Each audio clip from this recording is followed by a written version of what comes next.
Assalamualaikum warahmatullahi wabarakatuh. Alhamdulillah. Alhamdulillah hamdan katsiran thayyiban mubarakan fi kama yuhibbu rabbuna wa yarda. Wa asyhadu an la ilaha illallah wahdahu la syarikalah wa asyhadu anna Muhammadan abduhu rasulullah nabiyya ba'da ma ba'du. Ini adalah sesi yang ke-6 atau sesi yang terakhir dari menjelaskan kitab Manhajul Haq, Al-Manhajul Haq, dan pembahasan kita sampai kepada bait yang ke-52. Sekarang kita sampai kepada bait yang ke-52. Ya. Kita lihat, faqad akhbaral mukhtaru yauman li sahbihi bi ana katsira zikri fi sabki mufridu. Bait yang ke-52. Dan sungguh telah dikabarkan oleh Al-Mukhtar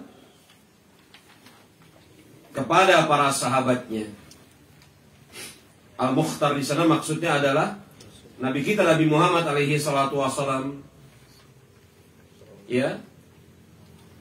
Beliau, yakni nama beliau, sebagaimana kita maklum, Muhammad dan Ahmad. Itu nama beliau. Kalau sifat-sifat beliau diantaranya Al-Mukhtar, Al-Mustafa, itu sifat-sifat beliau. Mustafa itu sifat beliau. Al-Mukhtar itu sifat beliau, yakni yang terpilih. Lafaz Al-Mukhtar tersebut itu berdasarkan hadis yang dikeluarkan oleh Imam Muslim. Sesungguhnya Allah Subhanahu wa taala telah memilih dari keturunan Nabi Ibrahim, Nabi Ismail. Terus ya, terus ke bawah. Dan sungguh Allah Subhanahu wa taala telah memilih diriku dari keturunan Bani Hashim. Jadi Al-Mukhtar di sana maksudnya yang terpilih. Allah Subhanahu wa taala memilih Nabi kita Nabi Muhammad alaihi salatu wasallam dari sekian banyak manusia. Ya, jadi itu adalah salah satu di antara sifat Nabi kita Nabi Muhammad alaihi salatu wassalam. Para ulama bersepakat bahwasanya nama dan sifat yang pasti benar atas sesuatu, nama dan sifat yang pasti benar atas sesuatu itu ada pada 3 hal. Yakni nama dan sifat Allah itu pasti benar adanya bagi Allah. Yang kedua, nama dan sifat Al-Quran itu pasti benar adanya bagi Al-Quran. Dan yang ketiga, nama dan sifat Rasulullah, maka itu pasti benar adanya pada diri Rasulullah. Ketika Allah Subhanahu wa taala disifati dengan nama dan sifat, misalnya ya, yang lembut, yang penyayang, maka nama dan sifat lembut dan penyayang itu pasti ada pada Allah. Iya kan? Ada terkadang ya, ada orang yang punya apa? Sifat, yang punya nama Rahman. Ada orang yang namanya Rahman. Iya. Tapi kadang-kadang kelakuannya na'udzubillah min dzalik, bikin kita geleng-geleng kepala. Betul? Maka Rahman atas manusia belum tentu benar. Tapi Ar-Rahman bagi Allah itu pasti benar. Jadi nama dan sifat bagi Allah itu pasti benar. Nama dan sifat bagi Rasulullah itu pasti benar. Muhammad, Ahmad, yang terpuji, betul? Mustafa, yang bersih. Mukhtar, pilihan, itu pasti benar. Iya kan? Sebagaimana nama dan sifat bagi Al-Quran itu pasti benar. Al-Quran namanya Al-Quran, Al-Furqan, Az-Zikr. Nama dan sifat bagi Al-Quran. Maka Al-Quran namanya Al-Furqan. Betul? Sifatnya memang membedakan antara yang hak dengan yang batil. Maka yang pasti benar nama dan sifat atas 3 hal. Yang pertama Allah Subhanahu wa taala, yang kedua Nabi kita Nabi Muhammad alaihi salatu wasalam, dan yang ketiga Al-Qur'anul Karim. Adapun nama atas seseorang terkadang bertentangan dengan keadaannya. Betul? Namanya Rahman, tapi Masya Allah. Namanya Jawad, yang pemurah, tapi bakhilnya luar biasa. Betul? Namanya Malik, tetapi tidak memiliki apapun. Hatta sepeser uang, namanya Malik. Artinya apa Malik? Penguasa. Sepeser uang pun dia tidak punya. Iya kan? Namanya Latif. Latif apa artinya? Kalau bagi Allah, lembut, tapi Masya Allah bengisnya. Ada seorang namanya Alim. Ada nama orang namanya Alim? Ada. Tapi jahilnya luar biasa. Nah, begitu ya. Maka nama dan sifat bagi seseorang terkadang tidak sesuai dengan keadaan dirinya. Tapi ini bukan berarti apa? Mentang-mentang dia jahil dipanggil si dungu, nggak boleh. Ya, tidak boleh. Itu merendahkan harkat martabat manusia. Nggak boleh. Maka nama dan sifat yang pasti benar itu melekat pada 3 hal. Allah Subhanahu wa taala, Al-Qur'anul Karim, dan Nabi kita Nabi Muhammad alaihi salatu wassalam. Ini pembahasan tentang ismi wal musamma. Apakah nama itu sesuai dengan yang dinamai? Ini pembahasan ini muncul ya dari berbagai macam pembahasan, diantaranya itu tadi. Faqad akhbar al-Mukhtaru yauman li sahbihi. Dan sungguh Al-Mukhtar, yakni Rasulullah. Al-Mukhtar di sana maksudnya adalah Rasulullah SAW yang terpilih, maksudnya telah mengkhabarkan kepada para sahabatnya bahwa apa? Bi anna katsira dzikri fisabki mufridu. Bahwasanya memperbanyak zikir menjadi sebab utama dan keistimewaan.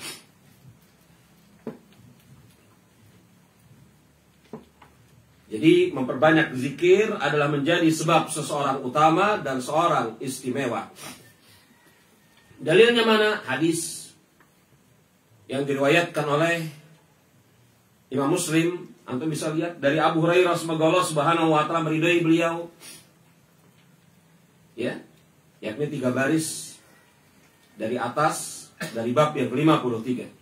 Min hadis Abi Hurairah, ana nabiyya alaihi salatu wassalam qala sabaqal mufarriduna qalu wa mal mufarriduna ya Rasulullah qala adzakiruna Allah katsira wadzakirat.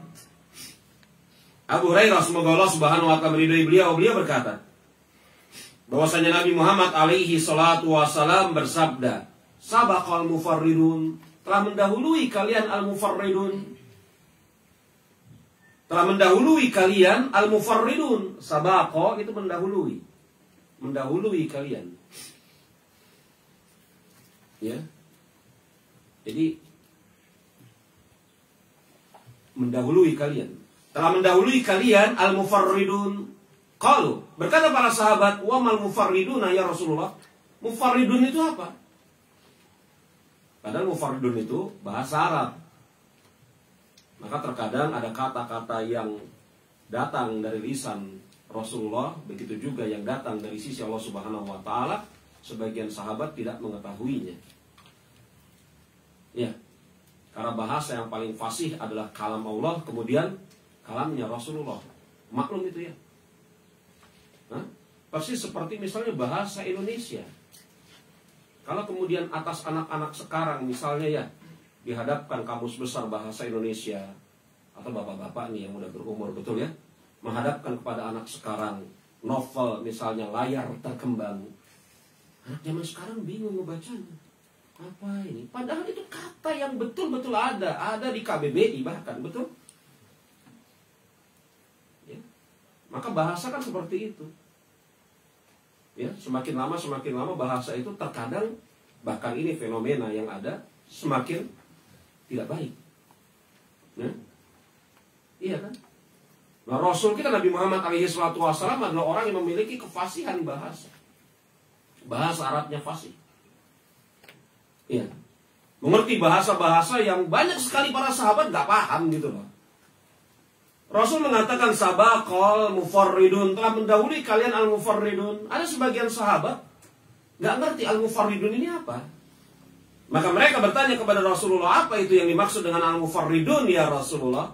Kemudian beliau mengatakan yang dimaksud dengan al-mufarridun adalah zakirunallaha katsiran wadzakirat. Laki-laki yang banyak mengingat Allah Subhanahu wa taala dan perempuan yang juga banyak mengingat Allah Subhanahu wa taala. Laki-laki yang banyak berzikir dan perempuan yang banyak berzikir.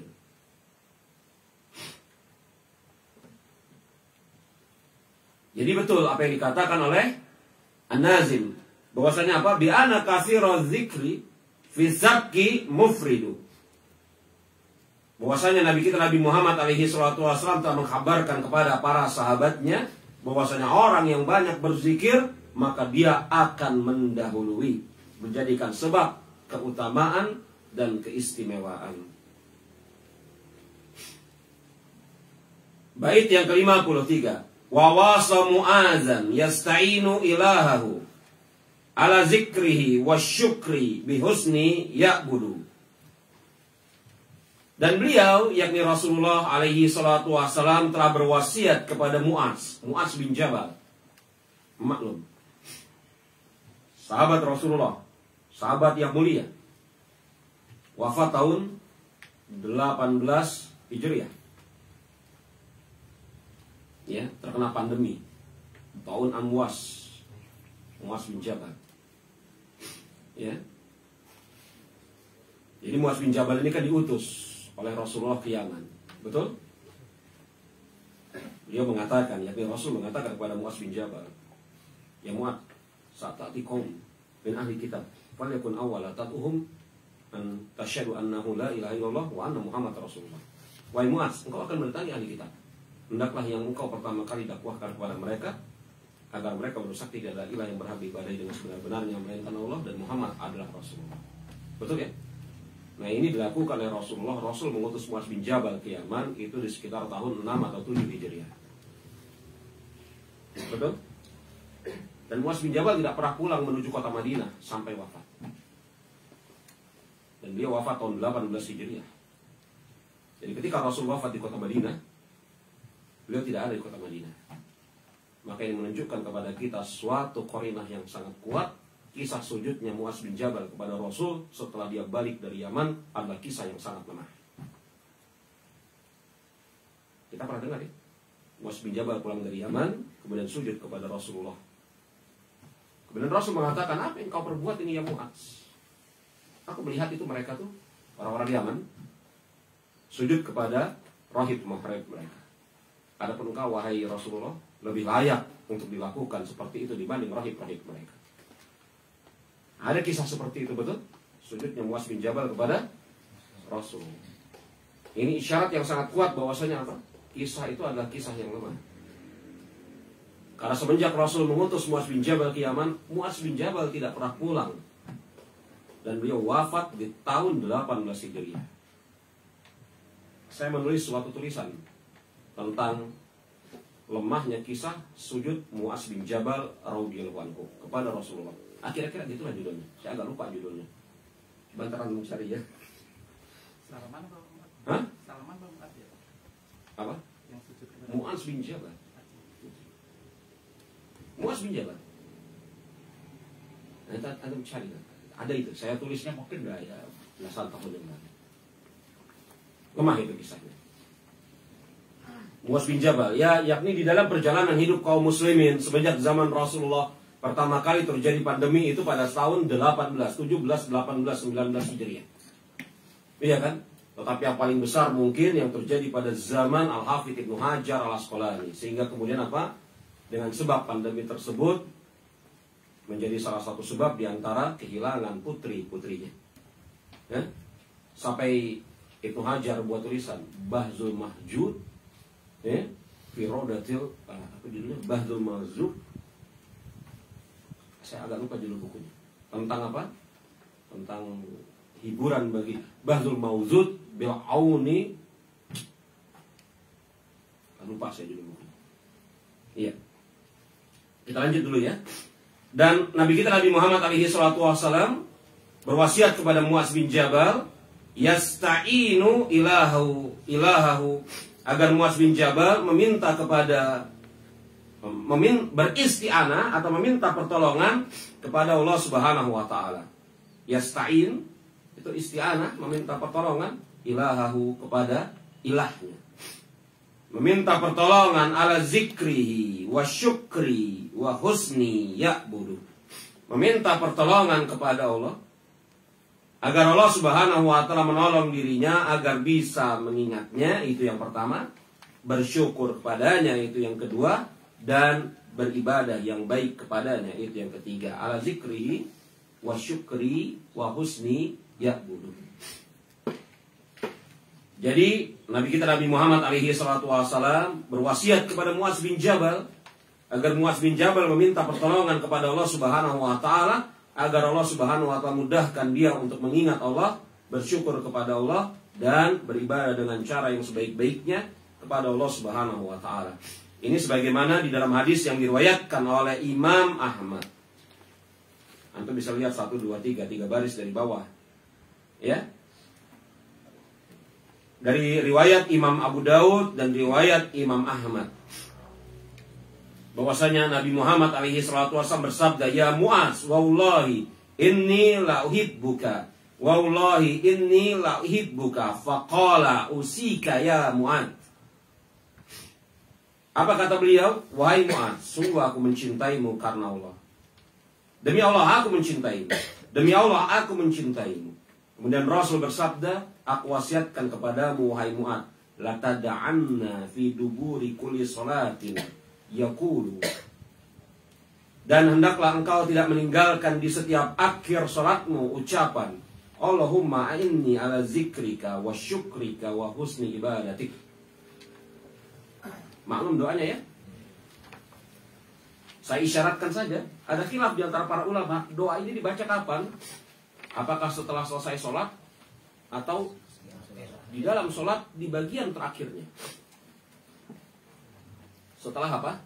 Sesaat sebelum salam. Ya, ada sebagian ulama, di antaranya Asy-Syaukani rahimahullahu taala, memahami lafaz dubur di sini, lihat itu, dubur. Itu berarti di akhir dari sholat. Sebagaimana afwan, dubur dari manusia itu masih melekat kepada manusia, tetapi bagian dari akhir tubuhnya. Betul ya? Dubur manusia di mana? Di luar tubuh manusia atau di dalam tubuh manusia? Di dalam tubuh manusia, tetapi bagian akhir dari tubuhnya, paling belakang. Iya toh? Maka Asy-Syaukani mengatakan doa ini dibaca sebelum salat. Dan memang ada ulama-ulama yang berpendapat seperti itu selain Imam Asy-Syaukani rahimahullahu taala. Jadi lafaz dubur fi shalah berarti itu di dalam salat. Fi duburi kulli shalatin. Di dalam dubur yakni akhir dari salat. Akhir dari salat sebelum salam, bukan di luar salat. Dan ini apa ya? Kalau secara itu memang betul sekali. Allahu a'lam bishawab. Jadi di sini Rasulullah memerintahkan kepada Muaz untuk apa? Untuk kemudian ya meminta kepada Allah Subhanahu wa taala, la tada'anna, jangan engkau tinggalkan di dalam setiap akhir dari salat mengucapkan Allahumma inni ala zikrika wa syukrika wa husni ibadatika. Dari hadis ini ada banyak manfaat. Dari hadis ini yang lagi kita baca itu ada banyak manfaat. Manfaat yang pertama, bolehnya bersumpah atas nama Allah Subhanahu wa taala, jelas wallahi. Wallahi. Yang kedua, bolehnya bersumpah atas nama Allah Subhanahu wa taala tanpa diminta. Boleh. Boleh bersumpah tanpa diminta. Boleh bersumpah tanpa diminta. Demi Allah, tanpa diminta. Tanpa diminta, tanpa ada yakni latar belakang sebelumnya. Yang ketiga, dari hadis ini menunjukkan kepada kita disyariatkan untuk mengucapkan aku mencintaimu karena Allah. Inni la uhibbuka. Ya. Makanya jemaah di dalam pembicaraan musalsal awaliyah, apa lagi musalsal awaliyah? Musalsal awaliyah itu adalah suatu istilah di dalam ilmu riwayat hadis. Yang ketiga ya. Apa yang ketiga tadi? Disyariatkan atau disunnahkan untuk mengucapkan aku mencintaimu karena Allah. Ya. Baik. Maka di dalam pembicaraan ilmu riwayat hadis, maka para ulama mengenal istilah musalsal awaliyah. Apa yang dimaksud musalsal awaliyah? Musalsal awaliyah adalah hadis yang sering sekali dibaca oleh para ulama di kesempatan pertama sebelum mereka membuka pelajaran mereka pada suatu majelis. Ini namanya musalsal awaliyah. Musalsal awaliyah. Apa yang dimaksud musalsal awaliyah? Yang dimaksud musalsal awaliyah adalah hadis yang sering sekali dibawakan oleh para ulama di kesempatan pertama sebelum mereka membuka suatu majelis. Ini musalsal awaliyah. Apa maksudnya? Atau bagaimana gambarannya? Begini jemaah, hadis-hadis musalsal awaliyah itu banyak. Hadis-hadis yang sering disebutkan oleh para ulama pertama kali sebelum mereka memulai pelajarannya. Begitu ya. Itu banyak, diantaranya hadis Mu'adz ini. Gambarannya bagaimana? Begini. Misalnya nih ya, kalau saya hendak melakukan hal ini. Misalnya saya hendak melakukan hal ini. Betul? Misalnya saya hendak melakukan musalsal awaliyah di dalam majelis kita ini. Gambarannya bagaimana? Kemarin, di sesi pertama, jam 10, sebelum kita mulai daurah kita ini, saya buka dengan ya biasa, salam, khutbatul hajah, betul? Kemudian saya mengucapkan begini. Ketahuilah ya ikhwan, bahwasanya Nabi kita Nabi Muhammad alaihi salatu wassalam mengatakan kepada Mu'adz bin Jabal, wallahi inni la uhibbuka. Begitu ya. Dan ketahuilah sekarang saya mengucapkan kepada antum semua, saya mencintai kalian karena Allah. Itu musalsal awaliyah. Maklum itu? Begitu. Itu musalsal awaliyah. Tapi sudah barang tentu yang namanya musalsal awaliyah itu, saya yang mengucapkan kalimat seperti itu, betul? Harus menyambung sanad antara saya sampai kepada siapa? Imam Abu Daud atau Imam Ahmad. Paham nggak? Karena hadis ini kan dikeluarkan oleh Imam Abu Daud, Imam Ahmad. Betul? Hadis ini dikeluarkan oleh siapa? Imam Abu Daud dan Imam Ahmad. Maka saya harus kemudian menyambung sanad saya kepada salah seorang di antara mereka. Gitu. Ketahuilah bahwa Rasulullah mengatakan kepada Mu'adz bin Jabal sebagaimana diriwayatkan oleh Imam Abu Daud, wahai Mu'adz, saya mencintaimu karena Allah. Dan saya hendak melakukan sama seperti apa yang dilakukan Rasul kepada Mu'adz bin Jabal. Begitu ya? Tak mengkabarkan kepada saya guru saya. Guru saya mendapatkan kabar dari guru saya. Guru saya mendapatkan kabar dari guru saya. Dan guru saya yang masing-masing itu melakukan hal yang sama. Betul? Dan kemudian sampai kepada Abu Daud, Imam Abu Daud. Dan Imam Abu Daud menukil hadis ini. Nah, itu namanya musalsal awaliyah. Begitu. Dan ini biasa ini di dalam apa? Ilmu riwayat hadis.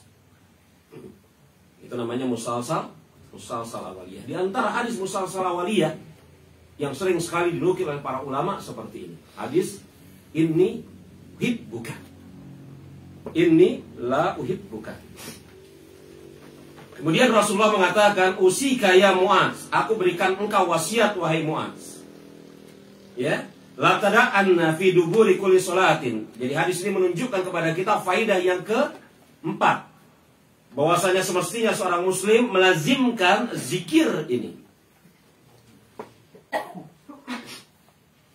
Kemudian faidah yang kelima, dari lafaz duburi kulli sholatin ada khilaf di antara para ulama. Ini dibacanya kapan? Apakah di dalam sholat sebelum salam atau sesaat setelah selesai sholat? Sebagaimana yang saya isyaratkan tadi. Kemudian dari hadis ini juga kita mendapatkan faidah yang berikutnya. Allahumma a'inni ala zikrika. Lafaz Allahumma, kata para ulama, semisal Syekh bin Baz rahimahullahu ta'ala, itu maksudnya adalah memanggil Allah subhanahu wa ta'ala dengan seluruh nama-namanya. Jadi lafaz Allahumma itu maknanya adalah memanggil Allah Subhanahu wa taala dengan seluruh nama-namanya. Jadi lafaz Allahumma itu artinya memanggil seluruh Allah Subhanahu wa taala dengan seluruh nama-nama dan sifat-sifatnya. Hadis ini juga menunjukkan kepada kita faedah yang berikutnya, bahwasanya disyariatkan untuk meminta bantuan kepada Allah Subhanahu wa taala ketika hendak mengerjakan kebaikan-kebaikan. Disyariatkan meminta pertolongan bantuan kepada Allah Subhanahu wa taala ya, ketika mengerjakan kebaikan-kebaikan. Dan di antara kebaikan yang disebutkan di dalam hadis ini adalah ala zikrika wa syukrika wa husni ibadatik. Jadi disyariatkan untuk meminta pertolongan kepada Allah Subhanahu wa taala ketika hendak mengerjakan kebaikan-kebaikan. Iya. Ini yang namanya apa? Ya. Faidah-faidah dari hadis ini. Dan kemudian hadis ini juga menunjukkan kepada kita faidah yang berikutnya, bahwasanya di antara bentuk kecintaan adalah memberikan di antara bentuk kecintaan adalah memberikan nasihat dan ajakan kepada ketaatan. Di antara bentuk kecintaan adalah memberikan nasihat dan ajakan untuk melakukan ketaatan. Lihat, Rasul mengatakan kepada Muaz bin Jabal, "Inni la uhibbuka, ya Muaz, aku mencintaimu." Maka cinta yang palsu kalau membiarkan orang yang dicintai terjatuh kepada kesalahan. Itu kalimat yang luar biasa itu. Kalimatnya Imam Ibnu Qayyim al-Jauziyah rahimahullahu taala dalam kitab beliau Raudatul Muhibbin, yang diterjemahkan di dalam buku kita Taman Orang-orang Jatuh Cinta. Cinta ente palsu, KW. Kalau membiarkan orang yang ente cintai terjatuh kepada kesalahan. KW cinta ente. Serius. Cinta ente palsu. Kalau membiarkan orang yang ente cintai terjatuh kepada kesalahan.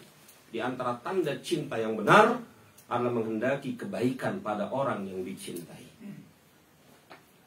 Makanya Rasul mencintai Muaz bin Jabal. Kemudian Rasul memberikan nasihat dan arahan kepada Muaz bin Jabal. Nasihatnya apa? Jangan melepaskan zikir ini. Arahannya apa? Mohon pertolongan kepada Allah.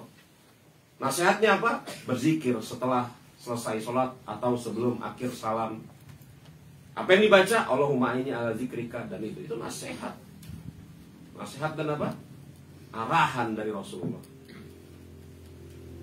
Maka kalau kemudian ada saudara kita sesama muslim ya menasehati kita, itu tanda cinta. Betul enggak? Hah? Tapi kan sebagian orang, mendingan kita diam aja deh, jangan banyak nasihat. Hanya pusing dinasehatin terus, nah itu. Padahal sebenarnya jemaah, kalau seseorang itu sudah diam, harusnya kita gelisah, betul. Kalau kaum muslimin, sebagian di antara mereka tidak memberikan nasihat kepada sebagian yang lain, harusnya yang tidak mendapatkan nasihat ini gelisah. Ini sudah hilang rasa cinta. Karena sifat seorang muslim menginginkan kebaikan pada saudaranya, sebagaimana apabila kebaikan itu ada pada dirinya. Dan di antara bentuk untuk menyampaikan kebaikan adalah nasihat. Kan begitu. Makanya lihat bagaimana kemudian Rasul mengatakan, demi Allah wahai Muaz, aku mencintaimu. Demi Allah wahai Muaz, aku mencintaimu. Dan setelah itu Rasul berikan wasiat, wejangan kepada Muaz. Makanya para ulama semisal Imam Ibnu Qayyim mengatakan bentuk kecintaan adalah memberikan nasihat dan ajakan kepada ketaatan. Dan tidak termasuk nasihat, di antara bentuk kecintaan adalah memberikan nasihat dan ajakan kepada kebaikan. Cinta yang palsu apabila engkau membiarkan seseorang yang engkau cintai terjatuh kepada kesalahan. Itu buku bagus sekali, Raudatul Muhibbin. Betul ya? Banyak sebagian teman-teman salah paham, dipikir novel, Taman Orang-orang Jatuh Cinta, novel ini. Ya, roman, dibaca kok pusing. Iya kan?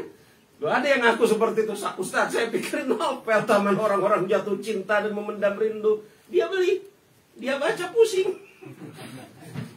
Dia pikir roman gitu loh. Iya kan? Dia pikir roman. Masya Allah. Kita lanjut sekarang pada bait yang ke-54 dan 55. Dijadikan satu oleh Syekh An-Nazim. Wa awsa li syakhsin qad ata lin-nasi linasihatin. Wa qad kana fi hamli syara'i yajhadu bi an la yazal ratban lisanuka hazihi tu'inu ala kulli umuri wa tus'idu. Bait yang ke-54 dan 55. Beliau yakni Rasulullah, beliau di sini beliau pernah berwasiat kepada seseorang yang datang meminta nasihat. Wa ausa, dan beliau berwasiat li syakhsin kepada seseorang qad ata linasihatin yang datang meminta nasihat. Yakni Rasulullah pernah berwasiat kepada seseorang yang datang meminta nasihat.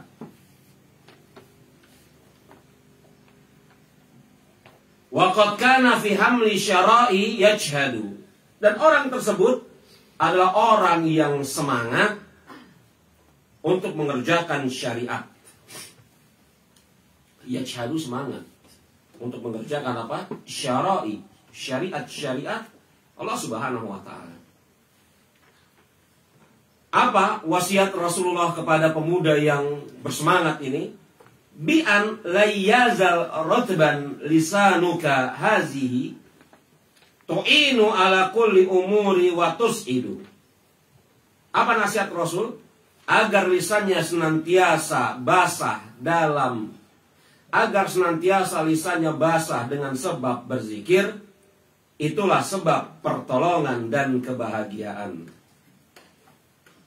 Bi'ana la yazal rutban lisanuka hazihi, agar senantiasa lisannya itu basah dengan sebab berzikir. Tu'inu ala kulli umuri wa tus'idu, yang dengan sebab zikir itu akan mendatangkan pertolongan dan kebahagiaan.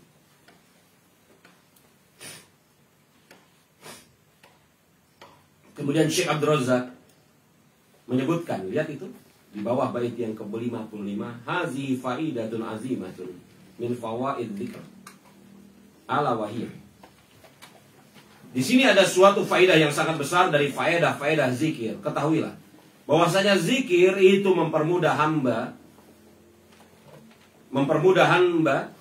untuk melakukan ketaatan, yang dengan sebab zikir tersebut mempermudah hamba untuk mengerjakan ketaatan dan meninggalkan larangan.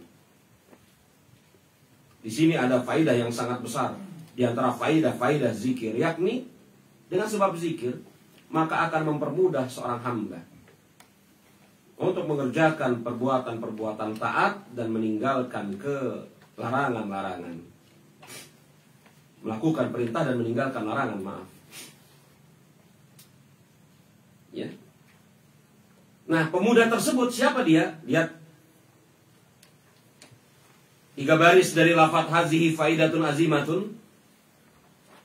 Rawahu Tirmizi wa Ibnu Majah, diriwayatkan oleh Imam Tirmizi dan Imam Ibnu Majah, min hadis Abdullah bin Bushar radhiyallahu anhu. Ketemu yang saya baca? Ana rajulan qala ya Rasulullah inna syari'al islami qad kathurat alayya fa akhbirni bi syai'in atathabathu bihi ay atamassaku bihi. Qala la yazzalu lisanuka ratban min dzikrillah. Datang seorang laki-laki kepada Rasulullah, kata Abdullah bin Bushar, dan mengatakan, ya Rasulullah, sesungguhnya syariat Islam itu banyak sekali. Kabarkan kepada diriku sesuatu yang apabila aku, yakni apa? Kabarkan kepada diriku yang bisa aku kerjakan secara terus-menerus. Atamatsuk, yakni apa? Aku kerjakan terus-menerus. Dari sekian banyak syarat Islam yang bisa aku pilih, mana yang bisa aku terus lakukan secara terus-menerus? Aku konsisten. Apa kata Rasul? Nabi Muhammad alaihi salatu wassalam, la yazzalu lisanuka ratban min zikrillah. Ya. Yakni apa? Hendaklah engkau menjadikan lidahmu senantiasa basah karena berzikir kepada Allah Subhanahu wa taala. Bait yang ke-56. Halaman yang ke-76. Wa akhbara ana dzikra gharshun li ahlihi bi janati atni wal masakinu tumhadu. Wa akhbara, dan Nabi kita Nabi Muhammad alaihi salatu wasallam mengkhabarkan ana dzikra, bahwa zikir gharsu li ahlihi, zikir akan menjadi sebab dibangunkan bagi pemiliknya. Bi jannatin atni wa masakinu tumhadu. Dan Nabi kita Nabi Muhammad alaihi salatu wasallam menyebutkan bahwasanya zikir bagi pelakunya akan dibangunkan. Apa yang dibangunkan? Dibangunkan di dalam surga Aden untuknya tempat tinggal yang terpuji. Masakin itu tempat tinggal yang tumhadu, terpuji. Iya. Jadi Nabi kita Nabi Muhammad alaihissalatu wassalam mengkabarkan atas orang-orang yang berzikir, maka baginya Allah Subhanahu wa taala bangunkan tempat tinggal yang terpuji di surga Aden. Dalilnya mana? Lihat halaman ke-77. Hadis Abdullah bin Mas'ud, semoga Allah Subhanahu wa taala meridhai beliau. Beliau mengatakan bahwasanya Nabi kita Nabi Muhammad alaihi salatu wasallam bersabda, "Laqitu Ibrahima lailata usriya bi faqala." Nabi kita Nabi Muhammad alaihi salatu wasallam bersabda, "Aku berjumpa dengan Ibrahim," yakni Ibrahim alaihissalam, pada malam Isra dan Mi'raj. Dan Ibrahim berkata kepadaku, "Ya Muhammad, akri umataka minni salam." Wahai Muhammad, sampaikan salam dariku untuk umatmu.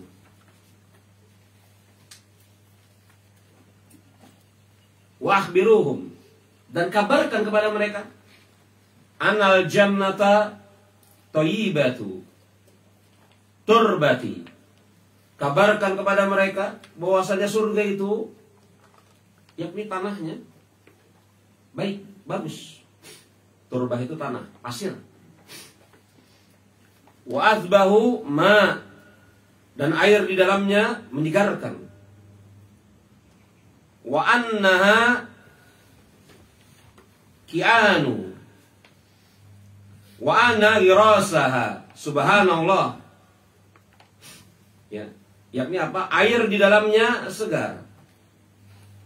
Dan di dalamnya yakni ada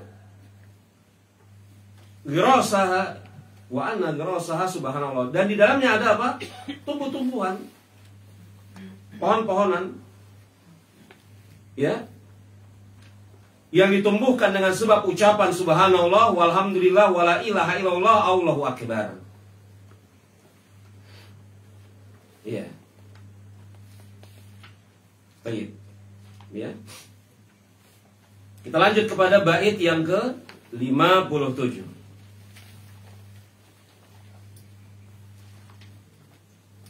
Ya, ada satu hal yang menarik ya. Ini menunjukkan bahwasanya apa? Ketika Isra dan Mi'raj, betul ya, Rasulullah SAW itu memang betul-betul bertemu dengan para nabi dan rasul dan berbincang dengan mereka.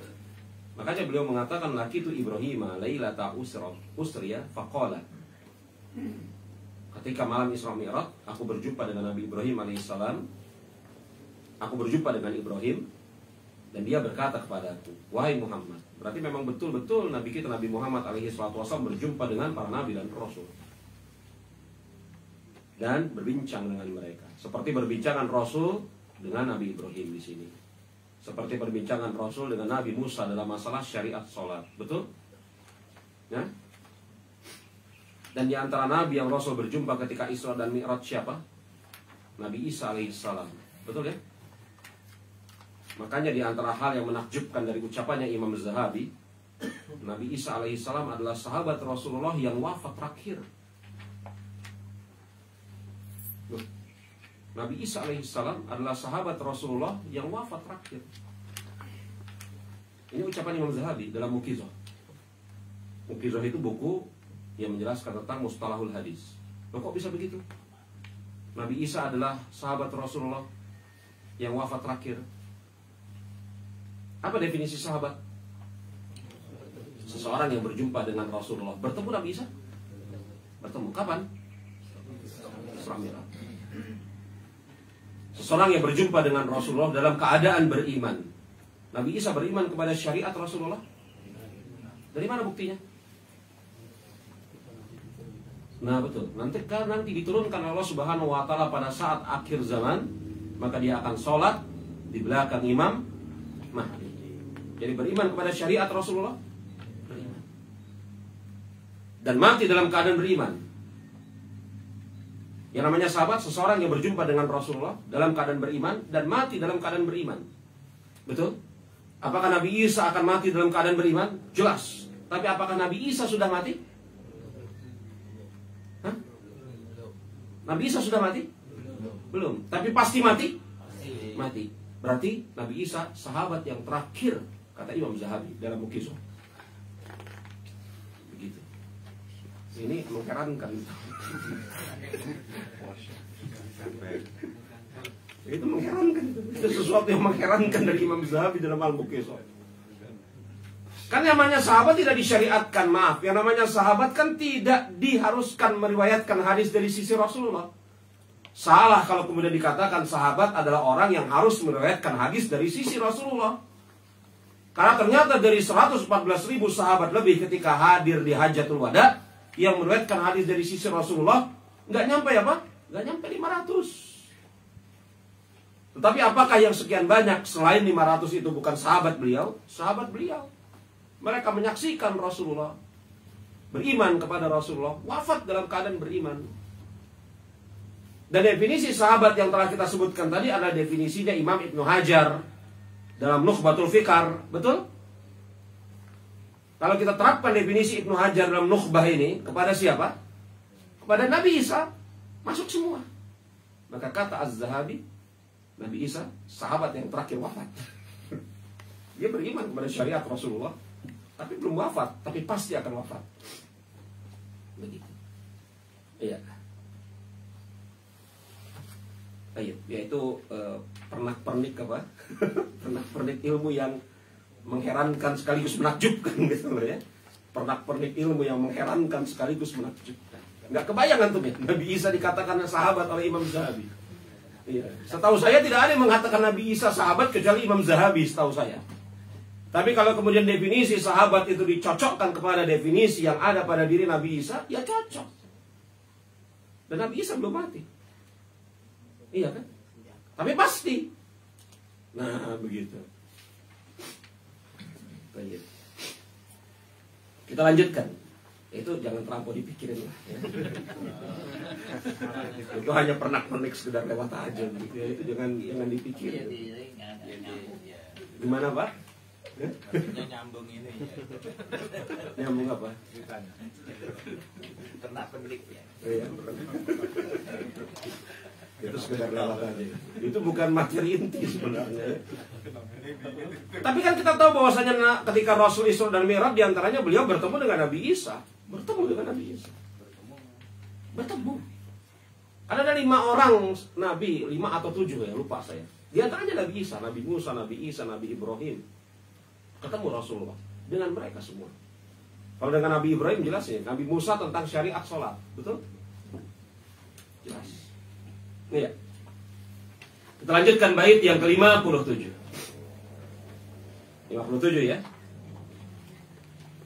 Wa akhbara anna Allah yaskuru abdahu wa ma'hu ala kulli umuri yusaddidu.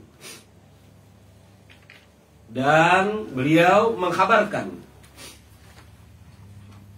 bahwa Allah Subhanahu wa taala akan mengingat hambanya, yakni akan mengingat hambanya yang berzikir, serta membimbing segala urusannya. membimbing segala urusan. Membimbing segala urusan.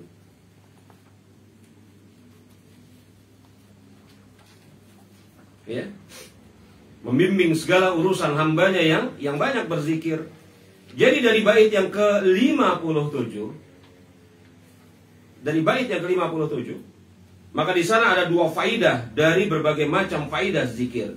Yang pertama, wa akhbara anna Allah yazkuru abdahu, bahwasanya Allah Subhanahu wa taala akan mengingat hambanya.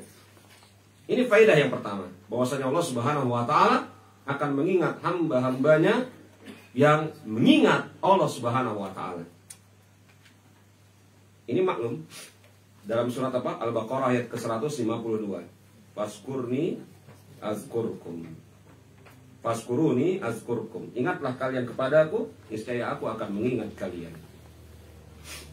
Al-Baqarah ayat 152.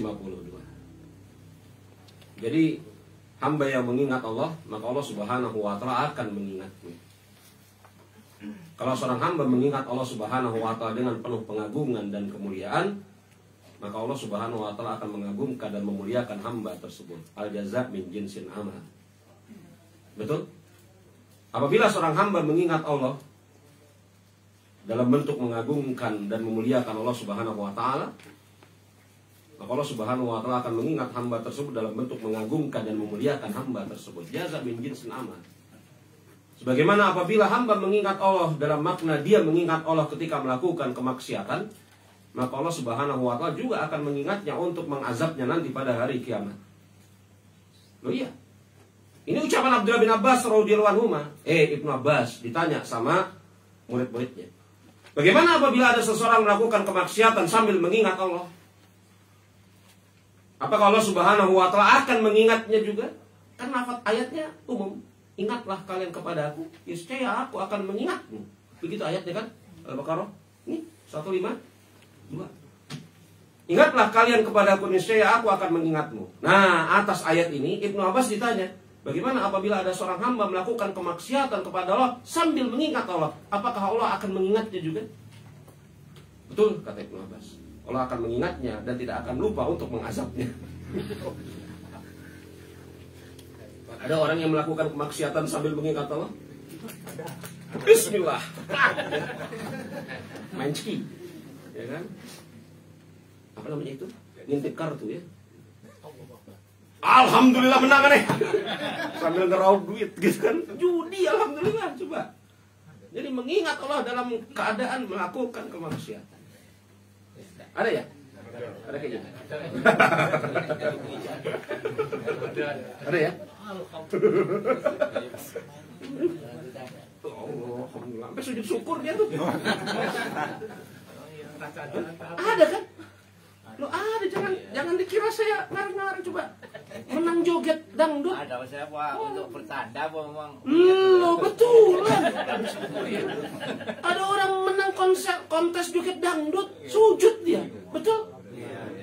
Lo kok bercanda serius tuh? Sampai nangis-nangis dia bersyukur kepada Allah. Ya Allah, alhamdulillah saya menang kontes joget dangdut, betul kan? Lo itu gak bercanda, wujudnya ada gitu loh. Nyata. Iya. Jadi ada orang-orang yang mengingat Allah di dalam keadaan dia mengerjakan kemaksiatan. Kalau seseorang mengingat Allah di dalam keadaan dia mengerjakan ketaatan, memang itu yang diwasiatkan Rasul kepada siapa? Mu'adz bin Jabal, betul? A'inni ala zikrika wa syukrika wa husni ibadatik. Hendaklah engkau wahai Mu'adz meminta pertolongan kepada Allah. Ya Allah, tolong aku, bantu aku. Yang akhirnya agar aku bisa mewujudkan peribadatan yang baik kepadamu. Betul? Jadi kalau mengerjakan kebaikan sambil mengingat Allah memang disyariatkan. Maka berlaku ayat tersebut. Ingatlah kalian kepadaku, niscaya aku akan mengingat kalian. Jadi hamba-hamba yang melakukan kebaikan dalam keadaan dia mengingat Allah Subhanahu wa taala, maka niscaya Allah Subhanahu wa taala akan mengingatnya untuk memberikan ganjaran pahala. Itu selesai, nggak ada masalah di situ, betul? Yang dipermasalahkan oleh sebagian tabi'in kepada Ibnu Abbas, gimana kalau ada hamba melakukan kemaksiatan sambil ingat kepada Allah? Apakah Allah tetap ingat? Ingat, kata Ibnu Abbas. Nggak lupa. Ya, ingat untuk mengazab hamba tersebut pada hari kiamat. Ini dengan catatan kalau dia tidak bertobat ya. Kalau dia bertobat, Allah Subhanahu wa taala akan maafkan dia, insya Allah taala. Ampuni dia.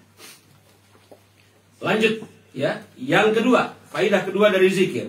Wa ma'hu ala kulli umuri yusaddidu. Faidah kedua dari zikir, bahwasanya Allah Subhanahu wa taala akan membimbing segala urusannya. Allah Subhanahu wa taala akan membimbing segala urusannya. Ya. Jadi Allah Subhanahu wa taala akan membimbing segala urusannya. Jadi hamba-hamba yang kemudian dia berzikir kepada Allah Subhanahu wa taala, ya, maka Allah Subhanahu wa taala akan membimbing segala urusannya. Baik. Kita lanjut kepada bait yang ke-58. Dari seluruh amal soleh yang ada, nah ini dia kan dari tadi tuh ngomongin masalah faedah zikir ya. Nah dari seluruh amal soleh yang ada, maka apa jemaah? Amal soleh apa yang tersisa di surga? Maksudnya begini, apakah di surga ada orang yang berpuasa, ada orang yang sholat, ada orang yang zakat? Ada gak di surga orang-orang yang mengeluarkan zakat? Ada gak orang-orang yang di surga sholat? Kalau pertanyaannya jawabannya ada, gitu ya. Loh, bukankah surga tempat ganjaran pahala? Lalu sholatnya buat apa? Gitu kan? Iya. Oh, nggak ada sholat di surga. Apa iya? Nggak ada zakat di surga. Apa iya? Kalau nggak ada seluruh amal di surga, apakah seluruh amal tidak? Maaf, apakah seluruh amal soleh tidak ada di surga? Atau ada amal soleh yang tersisa di surga? Apa amal soleh yang tersisa di surga? Dari mana antum tahu? Neraka ya?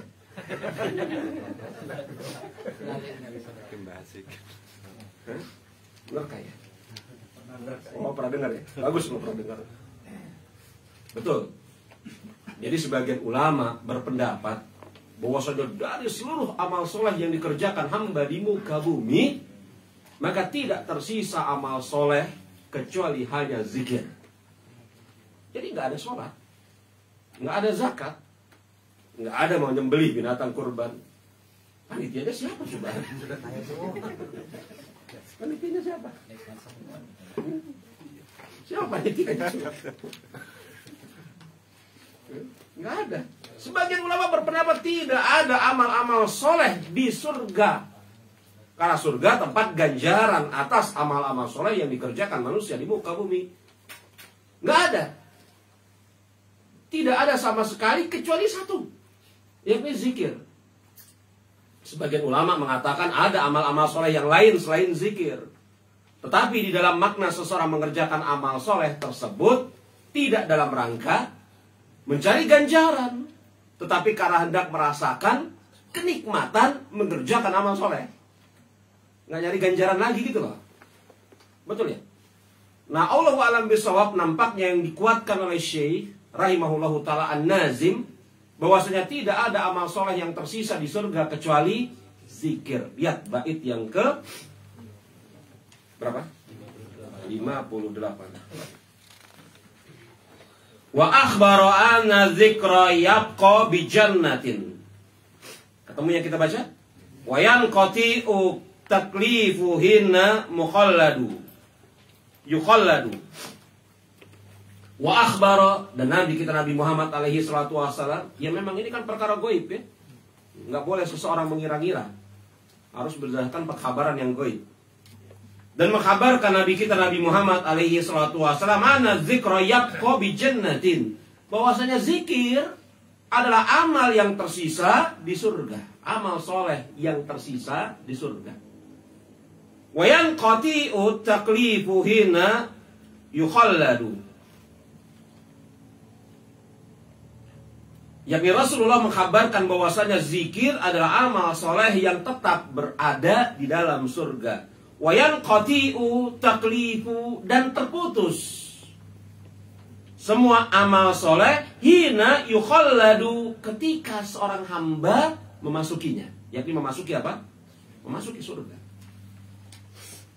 Jadi dari seluruh amal soleh yang ada, maka seluruhnya terputus ketika hamba memasuki surga, kecuali hanya satu. Yakni apa? Zikir. Iya. Loh, kok bisa begitu? Baru tahu ya? Baru tahu permasalahannya nih. Bersyukur ya sempat tahu ya. Bersyukur sempat tahu ya. Nanti apakah betul ya Allah bahwasanya hanya amal soleh berupa zikir yang apa? Yang tersisa di surga? Untuk membuktikannya kita beriman, jelas ada dalilnya kok. Betul ya? Tapi untuk membuktikan secara apa? Hakul yakin. Setelah di surga, maka beramal baik-baik supaya kemudian apa? Kita bisa membuktikannya sekarang hakul yakin. Iya toh? Iya. Nauzubillah, kalau seseorang masuk ke dalam neraka, dia tidak bakalan tahu amal soleh apa yang dilakukan penduduk surga yang tersisa. Iya toh? Nauzubillah, kalau ada orang masuk ke dalam neraka, dia nggak bakalan tahu penduduk surga lagi ngapain ya. Ini kenapa jemaah rahimani wa rahimakumullah, lihat ini 1, 2, 3 tiga baris dari atas. Yakni 3 baris dari atas bait yang ke-58.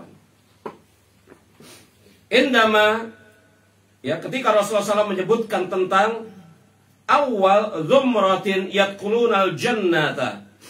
Jadi Nabi kita Nabi Muhammad alaihi salatu wassalam menyebutkan tentang rombongan yang pertama kali masuk ke dalam surga. Zumratin yadkhulunal jannah. Zumrah itu rombongan, yakni banyak orang masuk bersama-sama. Yadkhulunal jannah, yang masuk ke dalam surga. Disebutkan di dalam hadis tersebut annahum, mereka. Jadi Rasulullah SAW menyebutkan tentang serombongan orang yang sangat banyak, yang mereka adalah rombongan pertama kali masuk ke dalam surga. Annahum, mereka yusabbihunallah bukrata wa asiyya, mereka menyucikan Allah Subhanahu wa taala di waktu pagi dan petang. Jadi perkataan yadkhulunal jannah artinya mereka masuk ke dalam surga. Di dalam surga, betul? Masuk ke dalam surga. Dan apa yang mereka lakukan? Mereka bertasbih kepada Allah Subhanahu wa taala di waktu pagi dan petang. Tasbih adalah salah satu di antara bentuk zikir. Maka berdasarkan hadis ini, sebagian ulama mengatakan apa? Tidak ada amal soleh yang tersisa di surga kelak kecuali zikir. Tetapi jemaah, amal soleh berupa zikir di surga kelak itu bukan taklif, bukan beban. Lihat lanjutan dari ayat, dari bait ini. Wayanqati'ut taklifu. Jadi ketika seorang hamba masuk ke dalam surga, seluruh amal soleh terputus kecuali zikir. Dan zikir itu sendiri bukan beban. Yakni bukan pembebanan atas mereka. Seperti misalnya kita apa? Dalam tanda kutip terbebani untuk mengerjakan zikir pagi dan petang. Betul ya? Adapun mereka tidak. Mereka mengerjakannya dengan tanpa beban, tanpa taklif. Tapi jelas yusabbihunallaha bukrata wa asiyya, itu zikir. Ya, baik.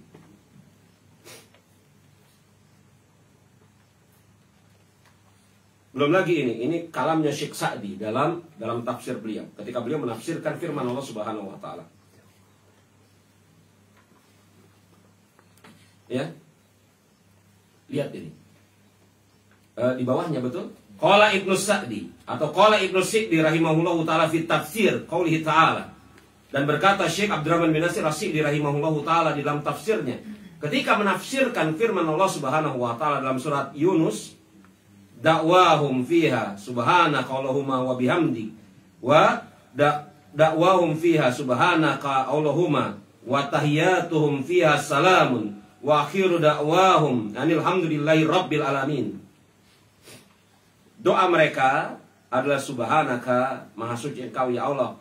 Allahumma tahiyyatuhum fiha salam wa akhiru dakwahum ya, dan akhir dari doa mereka adalah alhamdulillahirabbil alamin. Apa kata Syekh Abdurrahman bin Nasir As-Sa'di? Ibadatuhum fiha Allah awaluha tasbihu wa tanzihu lahu an-naqais wa akhiruha tahmidullah wa taklifus sakhat anhum fi daril jaza. Yakni ibadah mereka, yakni mereka beribadah kepada Allah Subhanahu wa taala. Awal dari ibadah mereka adalah tasbih dan mensucikan Allah Subhanahu wa taala dari kekurangan. Tasbih, zikir, dan akhir dari ibadah mereka adalah tahmid, yakni ucapan alhamdulillah, memuji Allah Subhanahu wa taala atas berbagai macam nikmat yang Allah berikan kepada mereka. Ini semuanya penghuni surga kan? Cerita tentang keadaan penghuni surga. Wa taklif, adapun taklif, saqat. Tidak ada lagi. Allah Subhanahu wa taala hilangkan, jatuhkan anhum kepada mereka fi dari jaza. Allah Subhanahu wa taala jatuhkan, yakni taklif untuk mereka di kampung tempat ganjaran pahala. Begitu. Jadi amal yang tersisa dari amal-amal soleh di surga kelak hanya zikir. Itu yang dalilnya terang benderang. Adapun yang lain, Allahu a'lam bishawab. Lanjut bait yang ke-59. Walau lam yakun fi dzikrihi ghaira annahu tariqun ila hubbi ilahi wa mursyidu. Bait yang ke-59. Seandainya keutamaan zikir hanya berupa jalan, seandainya keutamaan zikir hanya berupa jalan yang mengantarkannya menuju kecintaan Allah,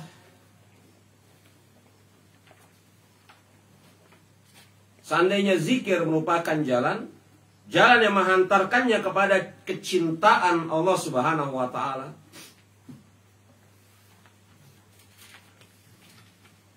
ya. Yakni apa jemaah rahimani wa rahimakumullah? Ya. Seandainya keutamaan zikir hanya berupa jalan yang menghantarkan seseorang kepada kecintaan Allah Subhanahu wa taala, Allah Subhanahu wa taala mencintai orang-orang yang mengerjakan amal soleh. Maklum itu ya. Dan di antara amal soleh yang mendatangkan kecintaan Allah Subhanahu wa taala adalah zikir. Yakni andai kata keutamaan zikir adalah keutamaan zikir satu-satunya adalah mengantarkan hamba menuju kecintaan Allah, itu cukup.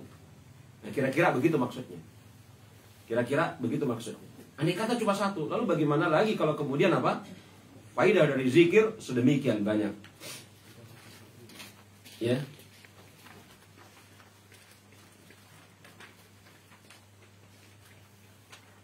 Bait yang ke-60. Wa yanha fata'an ghibatin wa namimatin wa an kulli qawlin li diyanati mufsidu. Dan zikir ini juga bisa mencegah fata. Fata itu pemuda. Maksudnya ya anak-anak muda dari kalangan laki-laki. Ya, termasuk juga perempuan sebenarnya. Ya. Yakni apa? Pemuda-pemudi. Dan zikir bisa menahan atau mencegah para pemuda dari ghibah dan namimah.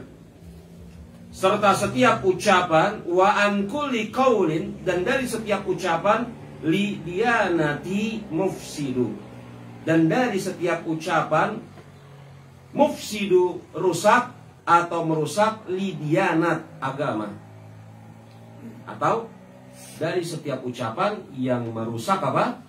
Merusak agama.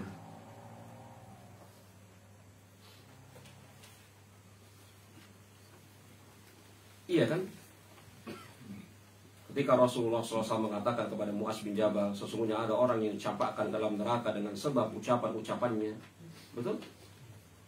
Maka kata Rasulullah mengatakan kepada Mu'adz bin Jabal, bagaimana ya Rasulullah, kata Mu'adz bin Jabal, ada orang yang dicampakkan ke dalam neraka dengan sebab ucapan-ucapannya. Fakalakat ummuka ya Mu'adz, sedih ibumu punya anakmu ya Mu'adz. Ya, ini omongan biasa dari sisi orang Arab ya. Nah itu. Jadi dengan ucapan-ucapan lisan terkadang bisa merusak agama. Ya, makanya lihat itu ucapan Imam Ibnu Qayyim, ini bagus sekali. 2 baris dari bawah. dalam Wabilus Sayyid.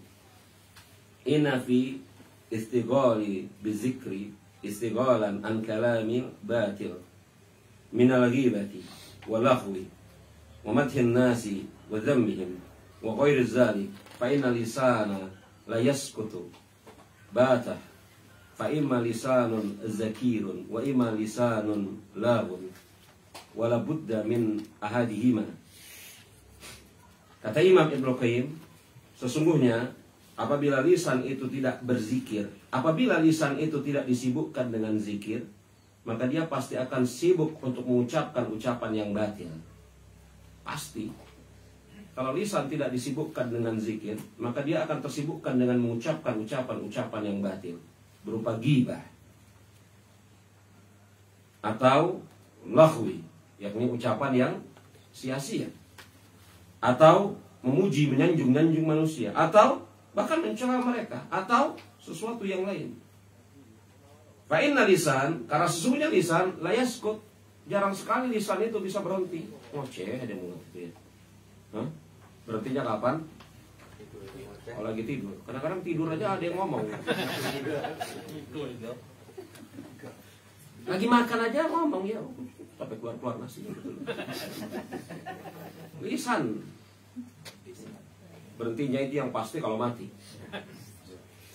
Ya, fa'inal lisan ya skut, karena lisan itu sulit sekali untuk diam. Fa'imma lisanun zakirun, maka di sana ada lisan yang disibukkan dengan zikir.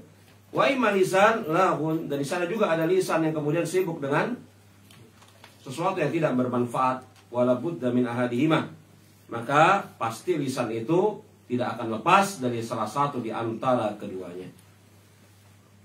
Ya? Maka kalau lisan tidak disibukkan untuk zikir, maka pasti sedang melakukan yang lain. Iya kan?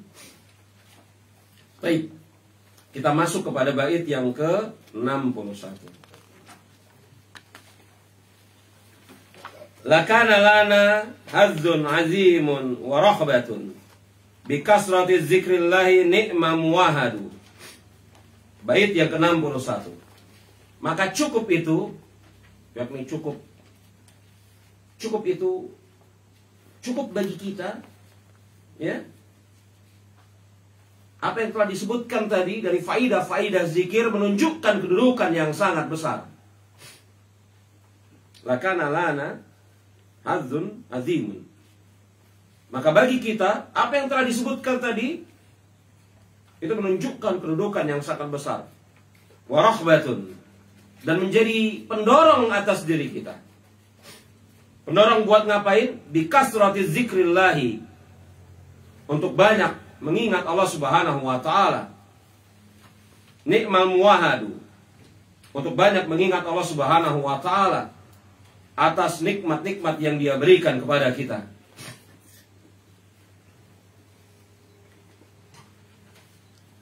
Iya. Jadi faidah-faidah dari zikir yang sedemikian banyak, ya. Maka seharusnya kemudian mencukupkan bagi kita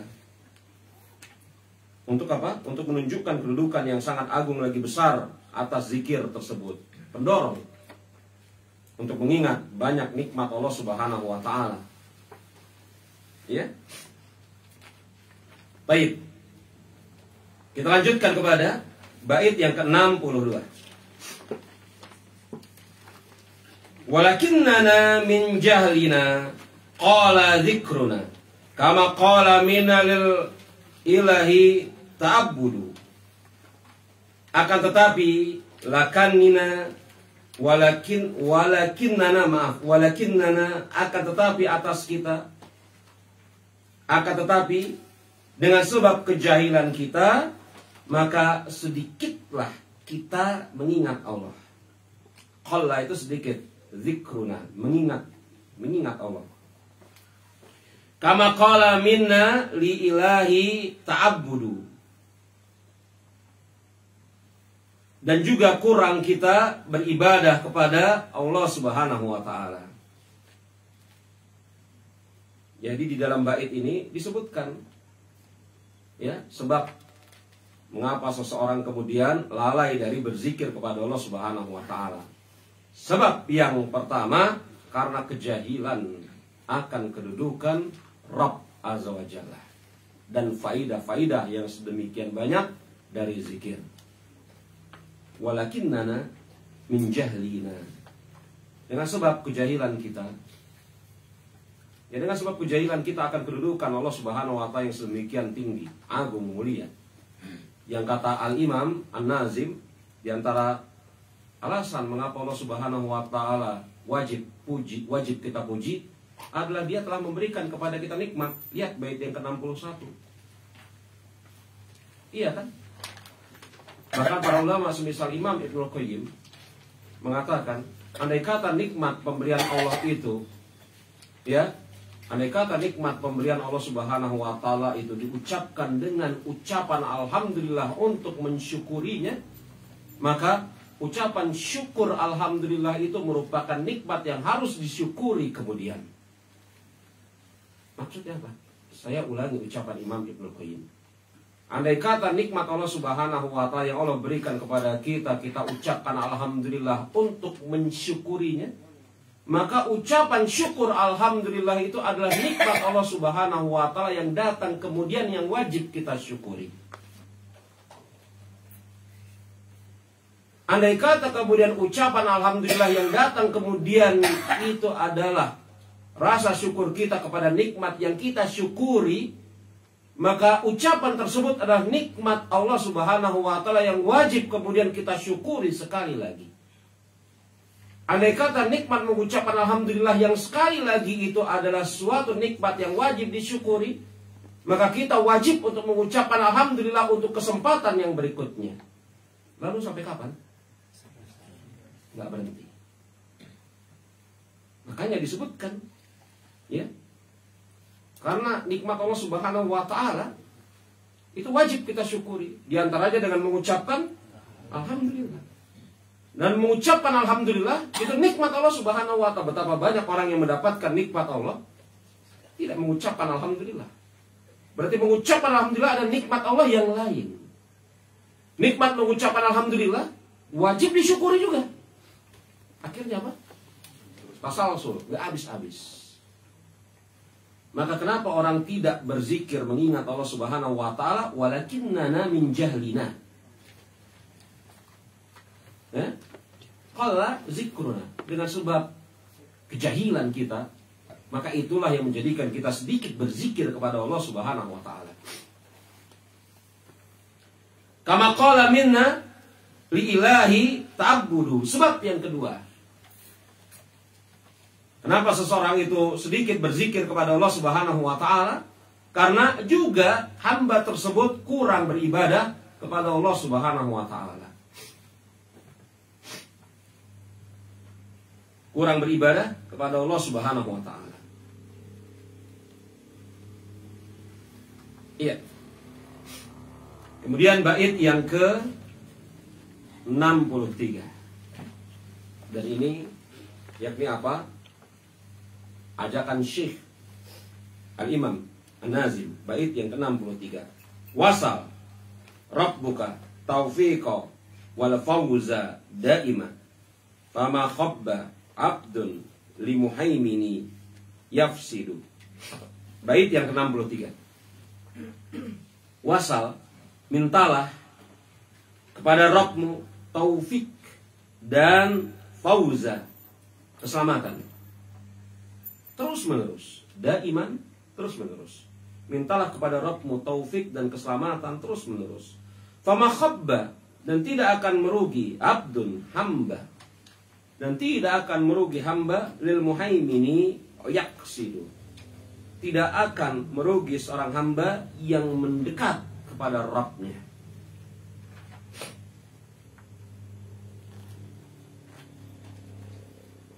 Jadi bait yang ke-63 ini ya menjelaskan kepada kita, hendaknya kita selalu meminta kepada Allah Subhanahu wa taala taufik dan keselamatan. Taufik dan keselamatan. Ya. Taufik agar kita ditolong oleh Allah Subhanahu wa taala untuk mewujudkan kemaslahatan urusan dunia kita dan urusan akhirat kita. urusan agama dan urusan ya selainnya. Wa an yu'inaka ala masalihid dinika wa dunyaka. Baik. Fama khabba, dan tidak akan merugi abdun seorang hamba li muhaimini yaqsidu, dan tidak akan merugi seorang hamba yang dia selalu mendekat kepada Rabb-nya. Tidak akan merugi seorang hamba yang dia selalu mendekat kepada Rabb-nya.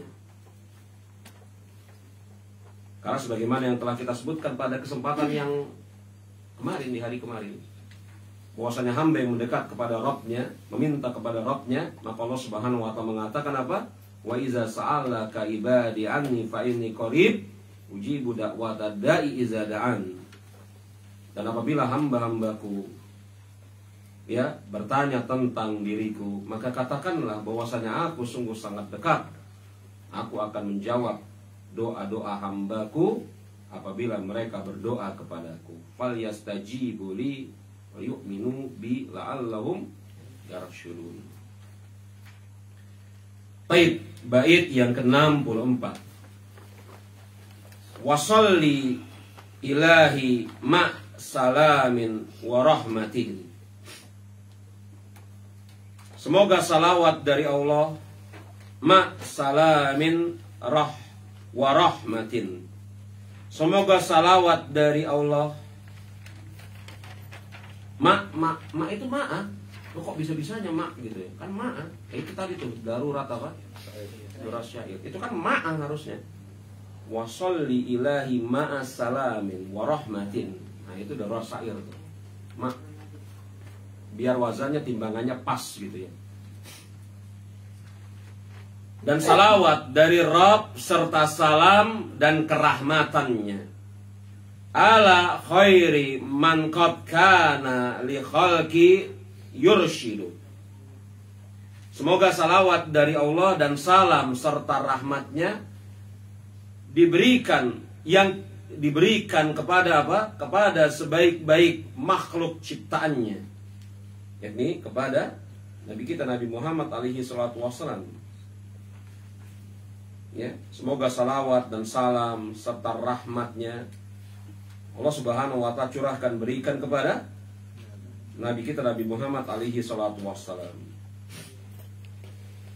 Wa alin wa ashabihi. Bait yang ke-65. Wa alin wa ashabin wa man kana tabi'an. Beserta ya. Mana dia? Wa ali wa ashabin. Bait yang ke-65. Wa alin wa ashabin wa man kana tabi'an. Salatan wa tasliman yadummu wa yakhludu. Wa ali, yakni beserta keluarganya, wa ashabin, dan sahabat-sahabatnya, wa man kana tabi'an, dan siapapun yang mengikuti beliau. Ini kebagusan Syekh ya, yakni beliau mendoakan Rasulullah, keluarganya, para sahabatnya, dan mendoakan juga kebaikan kepada orang-orang yang berusaha ittiba kepada Nabi Muhammad alaihi salatu wassalam. Ya? Tabi'an, orang-orang yang mengikuti beliau. Salatan wa tasliman yadummu wa yakhludu.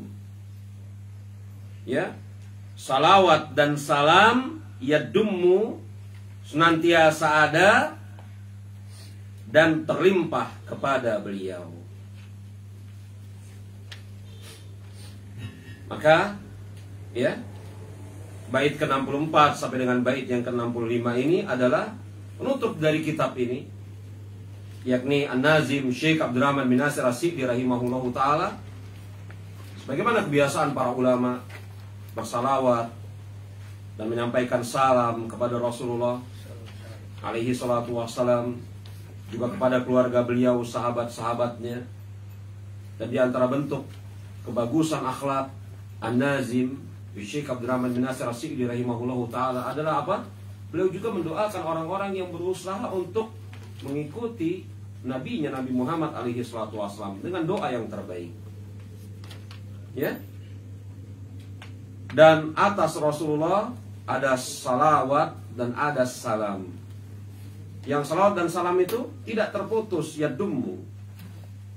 Yadummu. Ya, senantiasa ada.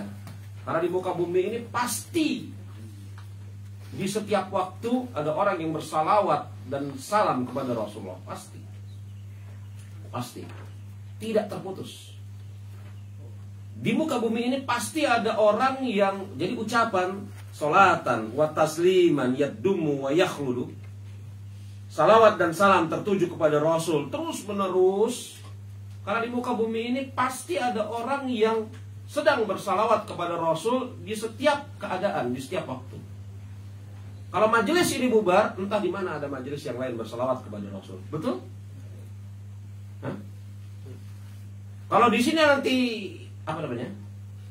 Azan di sini berhenti, nanti entah di mana ada tempat yang lain azan.